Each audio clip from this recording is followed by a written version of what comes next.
நான் சொல்ல போகிற இந்த எல்லா டிப்ஸுமே உங்களோட லைஃப்பில் கண்டிப்பாக யூஸ்ஃபுல்லாக இருக்கும். ஸோ ஒரு முறையாவது ட்ரை பண்ணக்கூடிய டிப்ஸஸ் தான் நான் நிறையா ஷேர் பண்ணியிருக்கேன். ஸோ எல்லாமே கண்டிப்பாக உங்களுக்கு யூஸ் ஆகும். வீடியோ ஸ்கிப் பண்ணாமல் ஃபுல்லாக பாருங்கள். இதில் ஒரு டிப்ஸ் உங்களுக்கு பிடிச்சிருந்தாலும் மறக்காமல் லைக் பண்ணிக்கோங்க. அண்ட் உங்களோட ஃப்ரெண்ட்ஸ் அண்ட் ஃபேமிலிக்கும் கண்டிப்பாக ஷேர் பண்ணி விடுங்க. வாங்க வீடியோக்குள்ளே போகலாம். ஃபர்ஸ்ட் ஒரு சூப்பர் டிப்லேருந்து நம்ம ஸ்டார்ட் பண்ணிடலாம். நம்மளோட குழந்தைங்களுக்கு ஸ்நாக்ஸுக்கு வந்து நம்ம ஏதாவது ஃப்ரூட்ஸ் தான் கொடுத்து அனுப்புகிறோம் அப்படின்னு பார்த்திங்கன்னா, இந்த ஆப்பிள்ஸ் மட்டும் கொடுத்து அனுப்பவே முடியாது. ஏதாவது ஆப்பிள்ஸ் கட் பண்ணி கொடுக்குறோம் அப்படின்னாலே குழந்தைங்க கண்டிப்பாக விரும்ப மாட்டாங்க. அதோடைய கலர் சேஞ்ச் ஆகிடும்னு சொல்லிட்டு. ஸோ நான் சொல்கிற இந்த டிப்ஸை நீங்கள் ஃபாலோ பண்ணிங்கன்னா சூப்பராகவே குழந்தைங்களுக்கு ஆப்பிள் வந்து நம்ம கொடுத்து அனுப்பலாம் ஸ்நாக்ஸுக்கு. அது மட்டும் இல்லாமல் நம்ம எங்கேயாவது ஆப்பிள்ஸ் எடுத்துகிட்டு போகிறோம் அப்படின்னாலும் நம்ம இந்த மாதிரி நம்ம எடுத்துகிட்டு போய்க்கலாம். அவங்க எப்படி எடுத்துகிட்டு போகலான்னு பார்க்கலாம். இப்போ வந்து ஆப்பிள் வந்து நம்ம குழந்தைங்களுக்கு நம்ம ஸ்நாக்ஸாக கொடுக்குறோம் அப்படின்னா, நான் இந்த கொஞ்சம் நம்ம அதில் க்ரியேட்டிவிட்டிஸ்லாம் பண்ணி நம்ம கொடுத்தோன்னா கண்டிப்பாக மிச்சம் வைக்காமல் அப்படியே ஆப்பிள்ஸ் எல்லாத்தையுமே வந்து சாப்பிட்டுட்டு வருவாங்க. ஸோ அதுக்காக ஒரு சின்னதாக ஒரு டெக்கரேஷன்ஸ் மாதிரி வந்து ஷேர் பண்ணியிருக்கேன். இது ரொம்ப ஈஸியாக இருக்கும். நம்ம கத்தி வந்து ஆப்போசிட் சைடில் டைரெக்ஷன்ஸில் நம்ம அழகாக பூ மாதிரியே கட் பண்ணி அவங்களுக்கு கட் பண்ணி நம்ம அவங்களோட ஸ்நாக்ஸ் பாக்ஸில் வச்சா கண்டிப்பாக மிச்சம் வைக்காமல் சூப்பராகவே இதை சாப்பிட்டு வந்துடுவாங்க. அவங்களுக்கு சாப்பிட்றதுக்கும் கொஞ்சம் இன்ட்ரெஸ்டிங்காகவும் இருக்கும். ஸோ இந்த மாதிரியும் ட்ரை பண்ணி பாருங்கள். அது மட்டும் இல்லாமல் இப்போ நான் வந்து எப்படி வந்து அதை அழகாக ஸ்டோர் பண்ணி வைக்கிறதுன்னு நான் சொல்கிறேன். இப்போ வந்து ஆப்பிள்ஸ் வந்து நான் அழகாக கட் பண்ணிக்கிறேன். எப்பயுமே வந்து நம்ம குழந்தைங்களுக்கு ஸ்நாக்ஸ் கொடுக்குறோம் அப்படின்னா அது கொஞ்சம் நம்ம யூனிக்காக கொடுக்குறதுக்கு நம்ம ட்ரை பண்ணோன்னா கண்டிப்பாக அவங்க சாப்பிட்டுட்டு வருவாங்க. நம்ம ஹெல்த்தியாகவும் கொடுக்கலாம். ஸோ நான் ஆப்பிள்ஸ் வந்து இந்த மாதிரி ரவுண்டாக கட் பண்ணிக்கிறேன். ஸோ அந்த மாதிரி கொடுத்தாலும் ரொம்ப அழகாகவும் இருக்கும். இப்போ நான் கட் பண்ணிவிட்டு பக்கத்தில் ஒரு பாக்ஸ் வச்சுருக்கேன் இல்லையா, அதில் கொஞ்சம் தண்ணி விட்டுக்கிறேன். தண்ணி விட்டுட்டு அது கூட கொஞ்சமாக வந்து லெமன் ஜூஸை புழிஞ்சு விட்றேன். ரொம்ப அதிகமாகலாம் புழிஞ்சு விட தேவையில்ல, கொஞ்சமாக புழிஞ்சு விட்டால் போதும். ஒரு 5 ட்ராப்ஸ் ஒரு 6 ட்ராப்ஸ் இருந்தாலே போதும். கொஞ்சமாக புழிஞ்சு விட்டுட்டு அதுக்கப்புறம் இந்த ஆப்பிள்ஸ் அதெல்லாமே போட்டுட்டு நல்லா ஒரு 5 மினிட்ஸ்ன்றதே அதிகம்னு சொல்லலாம். ஒரு 3 மினிட்ஸ் இருந்தாலே போதும். கரெக்டாக 3 நிமிட்ஸ்க்கு அப்புறம் மட்டும் நீங்கள் எடுத்து வச்சிட்டிங்கன்னா ஆப்பிள்ஸை அழகாக அது வந்து தண்ணியெல்லாம் விட்டுட்டு நல்லா உதறிட்டு அதுக்கப்புறம் எடுத்து நீங்கள் அவங்களுடைய கப்பில் பேக் பண்ணி வச்சிட்டிங்கன்னா ஆப்பிள்ஸோடைய கலர் மாறாமல் அப்படியே இருக்கும். இதில் நீங்கள் ஒரு தப்பு மட்டும் பண்ணாமல் இருக்கணும். அது என்னென்னா, நீங்கள் ரொம்ப நேரம் வந்து இந்த தண்ணிக்குள்ளாரே வந்து ஆப்பிள்ஸை விடக்கூடாது. அந்த லெமன் தண்ணியிலேயே அப்படி ரொம்ப நேரம் விடும்பொழுது அந்த லெமன் ஜூஸோடைய இது வந்து அதனுடைய ஆப்பிள்ஸில் ஏறி லெமன் சாப்பிட்ற மாதிரியே இருக்கும். ஸோ அந்த மாதிரி ஆகிடும். அதனால அந்த தப்பை மட்டும் பண்ணாதீங்க. லெமன் ஜூஸை நான் இதில் அதிகமாக புழிஞ்சிட்டேன். அந்த மாதிரி புழியாமல் கொஞ்சம் மட்டும் லெமன் ஜூஸை புழிஞ்சிட்டு ஒரு 3 மினிட்ஸ்க்கு மட்டும் ஆப்பிள்ஸை ஊற வச்சுட்டு அதுக்கப்புறம் நீங்கள் எடுத்து எப்பயும் போல் பேக் பண்ணி அனுப்பிச்சிட்டிங்கன்னா சூப்பராகவே அப்படியே இருக்கும். அண்ட் இது கூட லெமன் ஜூஸ் கொஞ்சம் சேர்க்கும் பொழுது கொஞ்சம் ஒரு ஸ்பூனில் வந்து சால்ட் உப்பையும் சேர்த்துட்டு அதுக்கப்புறம் நீங்கள் மிக்ஸ் பண்ணி விட்டுட்டிங்கன்னா அதோடைய கலர் வந்து சேஞ்ச் ஆகாமல் இருக்கும். ட்ரை பண்ணி பாருங்கள். இப்போ நான் வந்து இதில் உங்களுக்கு காட்டுறதுக்காக இதிலே வச்சுருக்கேன். இதிலே வந்து ஒரு 1/2 ஹவருக்கு வச்சுருக்கேன். அது கலர் சேஞ்ச் ஆகுதா இல்லையான்னு பாருங்கள். அதுக்கப்புறம் வந்து இன்னொரு பீஸ் வந்து ஒரு கிராஸில் கட் பண்ண இல்லையா, அதை தனியாக எடுத்து வச்சுருக்கேன். ஸோ அது வந்து இந்த ஜூஸில் போடவே இல்லை. அதோடைய கலர் வந்து எப்படி இருக்குன்னு பார்க்கலாம். ஸோ இது உள்ளே வச்சும் பார்க்கலாம், வெளியில் எடுத்து வச்சும் எவ்வளோ நேரம் அப்படியே ஃப்ரெஷ்ஷாகவே இருக்குதுன்னு பார்க்கலாம். அண்ட் போடாததையும் எப்படி இருக்குதுன்னு பார்க்கலாம். இப்போ வந்து இதை நான் ரொம்ப நேரம் 1/2 ஹவருக்கு அப்புறம் வந்து காட்டுறேன். இப்போ வந்து எப்படி இருக்குதுன்னு பாருங்கள். அதோடைய கலரு நல்லா ஒயிட்டாகவே இருக்குது. ஸோ இப்போ உங்களுக்கு பார்த்திங்கனாலே தெரியும். இது வந்து உள்ளே போட்டு ஒரு 1/2 மணி நேரம் சென்று எடுத்து வச்சது இதெல்லாம். இது மட்டும் இல்லாமல் இன்னொரு பீஸையும் நான் காட்டுறேன் பாருங்கள். இந்த பீஸ் வந்து நான் வந்து இதில் தண்ணியில் போடாத ஒரு பீஸு. நான் கட் பண்ணும்போதே நீங்கள் பார்த்துருக்கலாம். இந்த பீஸை நான் காட்டிருப்பேன். ஸோ பாருங்கள், இந்த பீஸ் தான் அது. நான் கட் பண்ணும்போதே இது கொஞ்சம் கிராஸில் வந்ததுனால நான் இதை எடுத்து வச்சுட்டேன். இந்த தண்ணிக்குள்ளே போடலை. ஸோ இதோடைய கலர் எப்படி இருக்குதுன்னு பாருங்கள். அண்ட் இது தண்ணிக்குள்ளே போட்டு வச்சுருந்ததோடைய கலர் எப்படி இருக்குதுன்னு பாருங்கள். ஸோ இதிலேருந்தே உங்களுக்கு டிஃப்ரென்ஸ் தெரியும். அது மட்டும் இல்லாமல் இதை நான் தனியாகவும் எடுத்து வச்சுருந்து ரொம்ப நேரம் சென்று பார்த்தா அப்பயும் வந்து கலர் சேஞ்ச் ஆகலை. ட்ரை பண்ணி பாருங்கள். அண்ட் இந்த டிப்ஸ் உங்களுக்கு பிடிச்சிருந்தா மறக்காமல் ஒரு லைக் பண்ணிக்கோங்க. வாங்க நெக்ஸ்ட் டிப் என்னென்னு பார்க்கலாம். இது போல் நம்ம ஐஸ்கிரீம்ஸ்லாம் கேக்லாம் வாங்கியிருந்திங்கன்னா இந்த மாதிரி பாக்ஸ் ஒன்று கிடச்சிருக்கும். இதில் மேக்ஸிமம் நம்ம கேர்ள்ஸாக நம்மளுடைய உமன்ஸாக நம்ம இருக்கிறவங்க எல்லாருமே கண்டிப்பாக இதை தூக்கி போட்டிருக்க மாட்டோம். ஸோ இதில் ஒரு சின்னதாக ஒரு ஈஸியான ஒரு ஸ்டோரேஜ் பாக்ஸாக நம்ம யூஸ் பண்ணிக்க முடியும். நம்மளுடைய மேக்கப் ஐட்டம்ஸ் எல்லாத்தையுமே வந்து இதுக்குள்ளே அழகாக போட்டு வச்சுக்க முடியும். அப்படி இல்லைனா குழந்தைங்களோட சிரப்பு, நம்மளோட டேப்லெட்ஸு அந்த மாதிரி ஐட்டம்ஸும் இதில் போட்டு வச்சுக்கலாம். இதுக்கு பெஸ்ட்டு ஆப்ஷன்ஸ் பார்த்திங்கன்னா இந்த மாதிரி பாட்டில்ஸாக இருக்கு இல்லையா, அது எல்லாத்தையுமே இதில் போட்டு வச்சுக்கிட்டிங்கன்னா ரொம்பவே யூஸ்ஃபுல்லாக இருக்கும். இதில் இன்னொரு டிப்ஸ் என்னென்னு பார்த்திங்கன்னா, இதில் அடியில் இந்த மாதிரி நான் ரொட்டேட் பண்ணி காட்டுறல, இந்த மாதிரி சூப்பராக ரொட்டேட் ஆகணும் அப்படின்னா அடியில் நீங்கள் நிறைய குண்டுலாம் இருக்கு இல்லையா, அந்த குண்டெல்லாம் வாங்கி ஒரு 4-5 குண்டை நீங்கள் அடியில் போட்டுட்டு அந்த ஓரத்தில் அதுக்கான குழி மாதிரி இருக்கும் அழகாகவே, அதில் நீங்கள் அழகாக போட்டு விட்டுட்டிங்கன்னா நம்ம ரொட்டேட் பண்ணுறதுக்கும் ரொம்ப ஈஸியாக இருக்கும். நான் இதில் போடாமலே இந்த அளவுக்கு அழகாக நம்ம சுற்ற முடியுது. அப்படி நீங்கள் போட்டிங்கனாலும் ரொம்ப சூப்பராக சுற்றி வரும். ட்ரை பண்ணி பாருங்கள். அண்ட் வாங்க நெக்ஸ்ட் டிப் என்னன்னு பார்க்கலாம். இது போல் நம்மக்கிட்ட இருக்கிற கேட்ச் கிளிப்ஸ்லாம் வந்து உடஞ்சிருச்சுன்னா அதை திருப்பி நம்ம யூஸ் பண்ணவே முடியாது, அப்படியே தூக்கி போகிற மாதிரி தான் இருக்கும். இது வந்து எனக்கு ரொம்பவே பிடிச்ச கேட்ச் கிளிப்பாக இருந்துச்சு. அழகாக ஸ்டார் ஷேப்பில் நல்லா கிளாஸாக இருந்துச்சு பார்க்குறதுக்கு. ஸோ இதை போடுறதுக்கே மனசு வரல. இதில் வந்து இது சூப்பரான ஒரு ஐடியாஸ் தான் நாங்கள் ட்ரை பண்ணி பார்த்தோம். இதில் என்ன பண்ணணுன்னா, இந்த மாதிரி எந்த கிளிப்ஸாக இருந்தாலுமே சரி உடஞ்சதை வந்து நீங்கள் எடுத்து வச்சுக்கோங்க. அதில் எந்த பார்ட்ஸ் வந்து யூஸ் பண்ணுறதுக்கு நான் சொல்கிற டிப்ஸில் இந்த பார்ட்ஸ் வந்து யூஸ் பண்ணுறதுக்கு கன்வீனியண்ட்டாக இருக்கும், அந்த பார்ட்டை வந்து தூக்கி போடாமல் அப்படியே எடுத்து வச்சுக்கோங்க. இதில் வந்து நான் க்ளூகன் வந்து அப்ளை பண்ணிக்கிறேன். நீங்கள் வேணும்னா டபுள் சைட் டேப் கூட போட்டுக்கலாம். நான் வந்து க்ளூகனே அப்ளை பண்ணிவிட்டு இந்த ஸ்விட்ச் பாக்ஸுக்கு அடியிலே வந்து நான் ஒட்டிக்கிறேன் இதை. அப்படி இல்லைனா நீங்கள் வந்து எந்த இடத்துல உங்களுக்கு தேவையோ அந்த இடத்துல ஒட்டிக்கலாம், கதவு பின்னாடி கூட ஒட்டிக்கலாம். எந்த இடத்துல தேவையோ அதை ஒட்டிட்டு அழகாக இதில் நம்மளுடைய கீ செயின், சாவிஸ் எல்லாத்தையுமே வந்து இதில் அழகாக மாட்டி வச்சுக்கலாம். சூப்பராகவே யூஸ்ஃபுல்லாக இருக்கும். அந்த பார்க்குறதுக்கும் யூனிக்காகவும் அண்ட் அழகாகவும் இருக்கும். சைடில் இருக்கிற மேலே இருந்த அந்த ஸ்டார் ஷேப்பையும் நான் இதுக்கு யூஸ் பண்ணிக்கலாம். ஸோ உங்களுக்கு பிடிச்ச கிளிப்ஸாக இருந்துச்சுன்னா நீங்கள் இந்த மாதிரி ஈஸியாக யூஸ் பண்ணிக்கலாம். ட்ரை பண்ணி பாருங்கள். அண்ட் வாங்க நெக்ஸ்ட் டிப் என்னன்னு பார்க்கலாம். இது போல் கேலண்டர்ஸ்லாம் இருக்கும். அதுவும் நம்ம சாமி போட்ட கேலண்டர்ஸ்லாம் வந்து கண்டிப்பாக வீட்டுக்குள்ளே மாட்டி வைக்கணும்னு ஆசைப்படுவோம். சம்டைம்ஸ் வந்து ஆணி வந்து ரொம்ப பெருசாக இருக்குது அப்படின்னா நம்ம மாட்டுறதுக்கு கஷ்டமாக இருக்கும். இதோடைய ஹோல்ஸ் வந்து ரொம்ப சின்னதாக இருக்கிற மாதிரி இருக்கும். நம்ம மாட்டி மாட்டி பார்ப்போம், மாட்ட முடியாது. நம்ம அப்படியே எடுத்து வைக்க வேண்டியதாக இருக்கும். ஸோ நான் சொல்கிற இந்த ஐடியாவை யூஸ் பண்ணிங்கன்னா சூப்பராகவே நம்ம செவுத்துலேயே வந்து அந்த பெரிய ஆணிலே வந்து மாட்டி வைக்கலாம். இது போல் லவர் பேண்ட் இருந்தாலே போதும். நம்ம வந்து இந்த மாதிரி பிளாக் லவர் பேண்டாக இருந்தாலும் சரி, கொஞ்சம் இந்த பணத்துக்கு போகிற லவர் பேண்ட்லாம் இருக்கும் இல்லையா, ஸோ அது மாதிரி இருந்தாலும் சரி. ஆனால் கொஞ்சம் அந்த பணத்துக்கு போகிற லவர் பேண்டாக நீங்கள் யூஸ் பண்ணிங்கன்னா குட்டி லவர் பேண்டாக இருந்தால் நல்லாயிருக்கும். பெருசாக நீங்கள் யூஸ் பண்ணிங்கன்னா ரொம்ப நீட்டாக வர மாதிரி இருக்கும். ஸோ அதெல்லாம் பார்த்து யூஸ் பண்ணிக்கோங்க. நான் வந்து இந்த லவர் பேண்டை எடுத்துக்கிறேன். இதில் வந்து அழகாக நான் வீடியோவில் காட்டுற மாதிரியே லவர் பேண்டை உள்ளே விட்டுட்டு இன்னொரு சைடை அந்த லப்பர் பேண்டுக்குள்ளே விட்டு வெளியில் இழுத்திங்கன்னா அழகாக இந்த மாதிரி வந்துடும். இது உங்களுக்கு எந்த இடத்துல தேவையோ அந்த இடத்துல நீங்கள் ஹேங் பண்ணி வச்சுக்கலாம். இந்த மாதிரி லாங்காக வரணுன்னாலும் நீங்கள் லாங்காக இழுத்துக்கிற மாதிரியும் வச்சுக்கலாம்.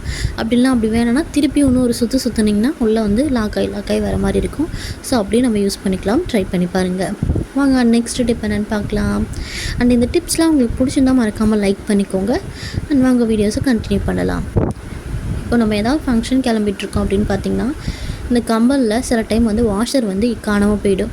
நம்மளுடைய நேரமோ என்னமோ தெரியாது, சம்டைம்ஸ் இந்த வாஷர் வந்து கிடைக்காமலே இருக்கும். அப்போ நமக்கு ரொம்பவே கஷ்டமாக இருக்கும். அப்போது அந்த டைமில் நான் சொல்கிற இந்த டிப்ஸை யூஸ் பண்ணி பாருங்கள். ரொம்பவே எமர்ஜென்சி டைமில் யூஸ்ஃபுல்லாக இருக்கக்கூடிய ஒரு டிப்ஸு. இந்த டிப்ஸு இந்த மாதிரி கம்பலில் வந்து பின்னாடி போகிறதுக்கு, சாதாரண கம்பலில் போகிறதுக்கு ஒரு பட்டன்ஸ் கொடுத்துருப்பாங்க இல்லையா, அதை வந்து நம்ம இதுக்கு யூஸ் பண்ணிக்கலாம். இதை வந்து நம்ம எடுத்துகிட்டு அழகாக ஒரு கத்தியை வச்சு பின்பக்கத்தில் நமக்கு எந்த அளவுக்கு தேவையோ அந்த அளவுக்கு மட்டும் கட் பண்ணி எடுத்துட்டிங்கன்னா கொஞ்சம் ஹோல்ஸ் பெருசான மாதிரி இருக்கும். அதுக்கப்புறம் நீங்கள் போட்டுட்டு லாக் பண்ணிங்கன்னா சூப்பராகவே லாக் ஆகிடும். உங்களுக்கு வந்து சைஸ் எந்த அளவுக்கு தேவை, எந்த அளவுக்கு மெலிசாக இருக்கணும் உங்களுடைய வாஷர் அப்படின்னா அந்த சைஸுக்கு நீங்கள் கட் பண்ணிக்கலாம். இல்லை எனக்கு கொஞ்சம் மொத்தமாக இருக்கணும் அப்படின்னா அதுக்கேற்ற மாதிரி கொஞ்சம் இடம் விட்டும் நீங்கள் கட் பண்ணிக்கலாம். ஸோ அதுக்கேற்ற மாதிரி கட் பண்ணிவிட்டு ஃபஸ்ட்டு போகிறதுக்கு கொஞ்சம் கஷ்டமாக இருக்கிற மாதிரி தான் இருக்கும். நல்லா அழுத்தி விட்டுட்டிங்கன்னா உள்ளே போயிடும். அதுக்கப்புறம் நம்ம வாஷர் மாதிரி சூப்பராக யூஸ் பண்ணிக்கலாம். ட்ரை பண்ணி பாருங்கள். அந்த டிப்ஸ் சூப்பராகவே ஒர்க் அவுட் ஆகும். உங்களுடைய குழந்தைங்களாம் வாஷர்லாம் போட்டிருக்காங்க அப்படின்னா, சம்டைம்ஸ் தொலைச்சிட்டாங்க அப்படின்னா நம்ம இந்த ஐடியாவை யூஸ் பண்ணி பார்க்கலாம்.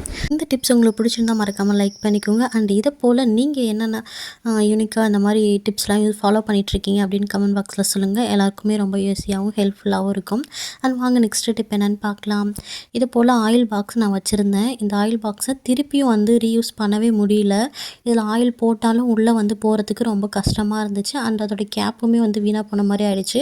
அதனால் நான் வந்து இதில் ஒரு ஐடியா இருந்துச்சு. ஸோ அந்த ஐடியாவை நான் இதில் ட்ரை பண்ணி பார்க்கலான்னு பார்த்தேன். அந்த ஐடியாவும் சூப்பராகவே ஒர்க் அவுட் ஆகிருந்துச்சு. அண்ட் எனக்கு ரொம்பவே பிடிச்சிருந்துச்சு. வாங்க எப்படி பண்ணுறதுன்னு பார்க்கலாம்.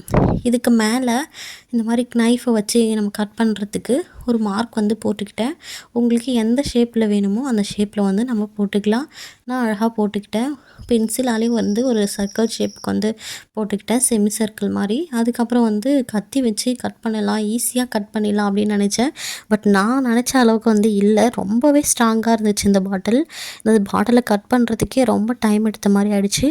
நான் பக்கத்தில் வந்து ஒரு விளக்க வந்து பற்ற வச்சுக்கிட்டு அதில் வந்து இந்த கத்தியை ஹீட் பண்ணி சின்ன சின்ன ஹோல்ஸாக போட்டு அதுக்கப்புறம் நான் கட் பண்ணிக்கிட்டேன். ஸோ அந்த அளவுக்கு ரொம்ப ஸ்ட்ராங்காக இருந்துச்சு. பட் இந்த வளைய மாதிரி இருக்கு இல்லையா, அந்த இடம் மட்டும் கொஞ்சம் கட் பண்ணுறதுக்கு ஈஸியாக இருந்துச்சு. என்னால் வந்து மூச்சு வாங்கி தான் பேச முடியுது. ஸோ கொஞ்சம் அட்ஜஸ்ட் பண்ணிக்கோங்க. கன்சீவாக இருக்கிறதுனால மூச்சு வாங்குற மாதிரி தான் இருக்குது. ஸோ இதை மாதிரி அழகாக வந்து கட் பண்ணி எடுத்துக்கிட்டு மற்றது எல்லா இடத்தையுமே வந்து கட் பண்ணுறதுக்கு ரொம்பவே ஈஸியாக இருந்துச்சு. இப்போது ஃபைனலாக ஃபுல்லாத்தையுமே வந்து கட் பண்ணி எடுத்துக்கிட்டேன். இந்த ரவுண்ட் ஷேப் மட்டும் கட் பண்ணுறதுக்கு ஈஸியாக இருந்ததுனால சீக்கிரமாக இது எல்லாத்தையுமே கட் பண்ணி முடிச்சிட்டேன். இப்போ பார்த்தீங்கன்னா இந்த ஷேப்புக்கு தான் இருக்கும். இது மேலே காட்டினேன் இல்லையா, நான் வந்து இந்த செமி சர்க்கிள் ஷேப்புக்கு கட் பண்ணியிருக்கேன். இதிலே நீங்கள் டிசைன்லாம் அழகாக கட் பண்ணிட்டீங்கன்னா இன்னுமே பார்க்குறதுக்கு ரொம்பவே அழகாக இருக்கும். இப்போ அவ்வளோதான். இதை வந்து நல்லா வாஷ் பண்ணிவிட்டு நல்லா தொடச்சி எடுத்துகிட்டு வந்துட்டேன். இதை வந்து ஓப்பன் பண்ணி கட் பண்ணதுக்கப்புறமேட்டுக்காக தான் வாஷ் பண்ணுறதுக்கு ரொம்பவே ஈஸியாக இருந்தது. ஸோ அதுக்கப்புறம் வந்து நல்லா வாஷ் பண்ணிவிட்டு நல்லா தொடச்சி எடுத்துக்கிட்டேன். இப்போ உங்ககிட்ட என்னென்ன ஃப்ளவர்ஸ் இருக்கோ இல்லை டெக்கரேஷன் பண்ணுறதுக்கு என்னென்ன ஐட்டம்ஸ் இருக்கோ அதெல்லாம் வந்து அழகாக நீங்கள் வந்து ஒட்டிக்கிட்டிங்கன்னா இன்னுமே பார்க்குறதுக்கு ரொம்பவே அழகாக இருக்கும். இதில் உங்களுக்கு தேவைப்பட்ட அந்த அக்ரிலிக் பெயிண்ட் இருக்கு இல்லையா, அந்த அக்ரிலிக் பெயிண்ட்டை வந்து ஃபுல்லாகவே வந்து கலர் பண்ணிவிட்டு அதுக்கப்புறம் மேலே குட்டி குட்டியாக சின்ன சின்ன ஹார்ட்ஸ் மாதிரி போட்டோ இல்லை சின்ன சின்ன ஃப்ளவர்ஸ் மாதிரியோ நீங்கள் ட்ராயிங் பண்ணியோ யூஸ் பண்ணிக்கலாம். இன்னுமே அழகாக இருக்கும். அப்படி இல்லைனா மேலே அந்த ஓரம் இருக்கு இல்லையா, அந்த ஓரத்தில் வந்து நீங்கள் கலர் டேப்போ இல்லை வந்து கலர் பெயிண்டிங்கோ கொடுத்துக்கலாம். எனக்கு வந்து மேலே வந்து அந்தளவுக்கு டிஸ்டர்பன்ஸாக இல்லை. அதை நான் கட் பண்ணதுனால வந்து நல்லா ஷார்ப்னஸ் இல்லாத மாதிரி தான் இருந்துச்சு. ஸோ யூஸ் பண்ணுறதுக்கு ரொம்ப கன்வீனியண்ட்டாக இருந்துச்சு. அதனால் நான் எதுவுமே பண்ணலை. இந்த மாதிரி ஃப்ளவர்ஸை மட்டும் 2 பக்கமும் அழகாக ஒட்டிட்டேன். அண்ட் டபுள் சைட் டேப்பு பின்னாடி பக்கம் ஒட்டிட்டேன். அவ்வளோதான். இது சூப்பராகவே ரெடி ஆகிடுச்சு. எந்த அளவுக்கு பார்க்குறதுக்கு ரொம்ப க்யூட்டாகவும் அண்ட் சூப்பராகவும் இருக்குது பார்த்தீங்களா. இப்போ இதை நான் அழகாக வந்து வாலில் வந்து ஸ்டிக் பண்ணிவிட்டேன். சூப்பராகவே ஒட்டியிருந்துச்சு. இதில் நம்ம பேஸ்ட்டு ப்ரஷ் எல்லாத்தையுமே போட்டு யூஸ் பண்ணிக்கலாம். அண்ட் இதுக்கு மட்டும் இல்லாமல் நம்ம ஃபோன் வைக்கிறதுக்கும் நம்ம வச்சு யூஸ் பண்ணுறதுக்கும் நம்ம யூஸ் பண்ணிக்கலாம். ட்ரை பண்ணி பாருங்கள். ரொம்பவே யூஸ்ஃபுல்லாக இருக்கும். நம்ம சார்ஜர் போடுற நேரத்துலையும் யூஸ் பண்ணிக்கலாம். அண்ட் இந்த டிப்ஸ் உங்களுக்கு பிடிச்சிருந்தா மறக்காமல் லைக் பண்ணிக்கோங்க. அண்ட் வாங்க நெக்ஸ்ட் டிப் என்னென்னு பார்க்கலாம். நெக்ஸ்ட்டு டிப் என்னென்னு பார்த்தீங்கன்னா, இந்த மாதிரி நம்ம முட்டையெல்லாம் உடச்சி நம்ம அழகாக ஊற்றிடுவோம். அப்படி ஊற்றும் போது ஒரு சில ஓடு மட்டும் அந்த முட்டைக்குள்ளே விழுந்த மாதிரி ஆகிடும். அதை நம்ம எடுக்கிறதுக்கு ரொம்ப கஷ்டப்பட்டு எடுக்கிறது வேண்டியதாக இருக்கும். நம்ம என்ன தான் கை வச்சு பார்த்தாலும் வழுக்கிட்டு போகிற மாதிரியே இருக்கும். அது மூவ் ஆகிட்டே இருக்கும். அதை எடுக்கிறதுக்கே கஷ்டமாக இருக்கும்.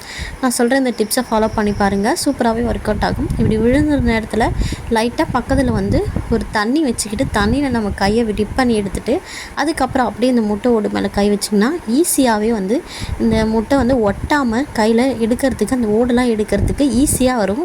நான் பண்ணி காட்டுற பாருங்கள் எவ்வளோ ஈஸியாக வருதுன்னு நீங்கள் பார்ப்பீங்க. ஸோ இந்த அளவுக்கு இதை ஈஸியாக நம்ம எடுத்துடலாம். ட்ரை பண்ணி பாருங்கள். இந்த டிப்ஸ் ரொம்பவே யூஸ்ஃபுல்லாக இருக்கும்னு நினைக்கிறேன். அண்ட் நீங்கள் இந்த மாதிரி விழுந்துருச்சுன்னா எப்படி எடுப்பீங்கன்னு கமெண்ட் பாக்ஸில் சொல்லுங்கள். நம்ம அப்படியே எடுத்து காட்டுறேன் பாருங்கள். அந்த இது எடுக்கிறதுக்கே வராமல் அழகாக வழுக்கிட்டு போகிற மாதிரி இருக்கிற மாதிரி இருக்குது. ஸோ இந்த ஐடியாவை நீங்களும் ட்ரை பண்ணி பாருங்கள்.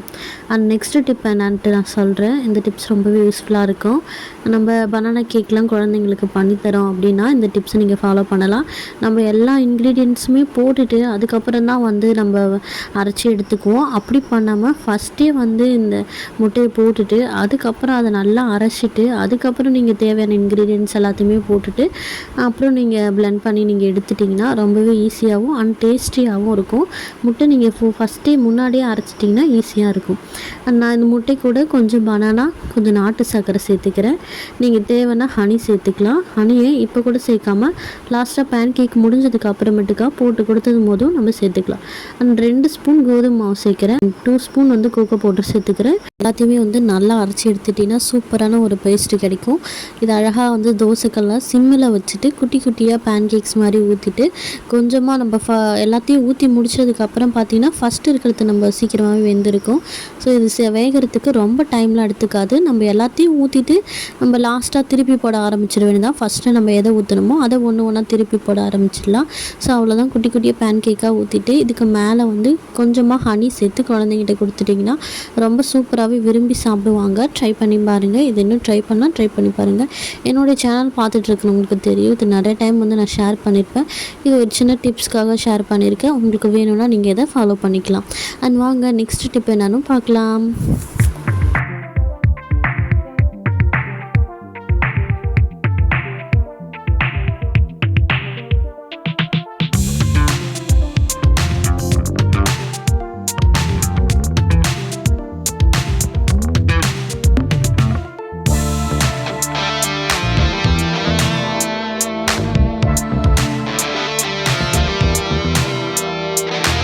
இந்த டிப்ஸ் எல்லாருக்குமே ரொம்ப யூஸ்ஃபுல்லாக இருக்கும். நம்ம வந்து சாம்பார்லாம் வைக்கிறோம், காலையிலே வச்சுட்டோம், நம்ம வந்து நைட்டு வந்து சாம்பார் வந்து தொட்டுக்கணும் அப்படின்னா நம்ம வந்து நடுவில் ஒரு தடவை வந்து ஹீட் பண்ணி வைப்போம். அப்படின்னா ஃப்ரிட்ஜில் வச்சுருந்துருப்போம். இப்போது நம்ம வெளியில் வச்சுருந்தாலுமே ஃப்ரிட்ஜில் வச்சுருந்தாலுமே நம்ம ஹீட் பண்ணும்பொழுது அந்த சாம்பாரோடைய பாத்திரத்திலே வச்சு நம்ம ஹீட் பண்ணுவோம். ஹீட் பண்ணிவிட்டு அதுக்கப்புறம் என்ன பண்ணணும், அந்த சாம்பாரை உடனே வந்து வேறு ஒரு பாத்திரத்துக்கு மாற்றி வச்சிடணும்.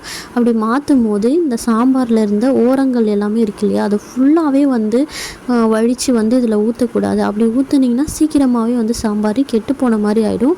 இன்னும் சொல்லப்போனால் நீங்கள் வந்து சாம்பார் சுட வைக்கிறீங்க அப்படின்னும் போதே வந்து வேறு ஒரு புது பாத்திரத்தில் மாற்றிட்டு அதுக்கப்புறம் நீங்கள் ஹீட் பண்ணிவிட்டு அப்படியே எடுத்து வச்சுக்கலாம். ஃபுல்லாக வந்து வழித்து ஊற்றுறேன் அப்படின்னு சொல்லிட்டு ஃபுல்லாத்தையும் வழித்து ஊற்றுட்டிங்கன்னா சீக்கிரமாகவே வந்து அது கெட்டு போகிறதுக்கு வாய்ப்பு அதிகமாக இருக்கும். ஸோ நீங்கள் வந்து சாம்பாரை வந்து நைட்டுக்கும் நீங்கள் யூஸ் பண்ணுறீங்க அப்படின்னா உடனே வந்து சாம்பார் வேறு ஒரு பாத்திரத்துக்கு மாற்றி வச்சுருங்க. நடுவில் ஹீட் பண்ணும்பொழுதும் ஹீட் பண்ணிவிட்டு ஓரத்தில் இருக்கிறது எல்லாத்தையுமே வழித்து போடாமல் அப்படியே நீங்கள் இருக்கிற சாம்பார் மட்டும் யூஸ் பண்ணிங்கன்னா கெட்டு போகாமல் சாம்பார் ரொம்ப நேரத்துக்கு வரும். ட்ரை பண்ணி பாருங்கள். அண்ட் வாங்க நெக்ஸ்ட் டிப் என்னன்னு பார்த்துடலாம். சில நேரத்தில் பார்த்திங்கன்னா நம்ம சாம்பாருக்கு வதக்கவே ஆரம்பிச்சிருப்போம், பட் புளி வந்து ஊற வச்சிருக்கவே மாட்டோம். அந்த அளவுக்கு நம்ம மறந்து போயிட்டுருப்போம். ஸோ நீங்கள் சீக்கிரமாகவே புளி வந்து ஊறி வரணும் அப்படின்னா கொஞ்சமாக வந்து தண்ணியை வந்து ஹீட் பண்ணி எடுத்துக்கோங்க. ஒரு மிதமான ஹீட்டில் இருந்தால் கூட போதும். ஹீட்டாக இருக்கிற அந்த வாட்டரில் வந்து உங்களுக்கு தேவையான புளியை சேர்த்துட்டு ஒரு 2 months ஊறினாலே போதும். அதுக்கப்புறம் நீங்கள் நல்லா வந்து மிக்ஸ் பண்ணி விட்டுட்டிங்கன்னா சூப்பராகவே வந்து புளி ஊறி இருக்கும். நல்லா கரைஞ்சும் வரும். அதிகமான புளியும் நம்ம வந்து மிக்ஸ் பண்ணி எடுக்க முடியும். ட்ரை பண்ணி பாருங்கள். நீங்கள் மறந்துட்டாலும் வந்து இந்த மாதிரி ஹாட் வாட்டரில் போட்டு நம்ம சீக்கிரமாகவே எடுத்துக்கிறதுக்கு யூஸ் பண்ணிக்கலாம். ட்ரை பண்ணி பாருங்கள். அண்ட் நெக்ஸ்ட் டிப் என்னென்னு பார்த்தீங்கன்னா, இந்த முட்டையை உடைக்கிறதுக்கு நிறைய டிப்ஸ், ஏகப்பட்ட டிப்ஸ் இருக்குது. ஸோ அதில் ஒரு டிப்ஸ் நான் உங்க கூட ஷேர் பண்ணியிருக்கேன். இந்த முட்டை ஓடை வந்து மேலே ஃபுல்லாக எல்லா பக்கமும் நல்லா அழுத்தி எல்லா பக்கமும் ஓடை வந்து நல்லா நொறுங்குற மாதிரி ஃபுல்லாக அழுத்தி விட்டுட்டு அதுக்கப்புறம் நீங்கள் அப்படியே எடுத்துட்டிங்கன்னா ஈஸியாகவே வந்து முட்டை வந்து உரிக்கிறதுக்கு வந்துடும். ட்ரை பண்ணி பாருங்கள். கரெக்டான டைமில் ஒரு 2 minutes வந்து கரெக்டாக வந்து குக்கரில் போட்டு கொஞ்சமாக தண்ணி விட்டு ஒரு 2 minutes வெந்தாலே போதும் முட்டை வேகிறதுக்கு டைமு. நான் எப்பவுமே வந்து குக்கரில் போட்டு டக்குன்னு வந்து வேக வச்சு எடுத்துப்பேன். 2 minutes தான் எனக்கு டைமே ஆகும். குக்கரில் போட்டுட்டு அழகாக கொஞ்சமாக தண்ணி ஊற்றிட்டு மூடி போட்டுட்டு ஒரு 2 minutes விசிலாம் வர தேவையில்லை. 2 minutes அப்படியே ஆஃப் பண்ணிட்டிங்கன்னா முட்டை ரெடி ஆகிடும். அதை வந்து இந்த மாதிரி நீங்கள் ஃபுல்லாகவே வந்து உரித்து எடுத்துக்கலாம். ட்ரை பண்ணி பாருங்கள். அந்த டிப்ஸ் பிடிச்சிருந்தா மறக்காமல் லைக் பண்ணிக்கோங்க.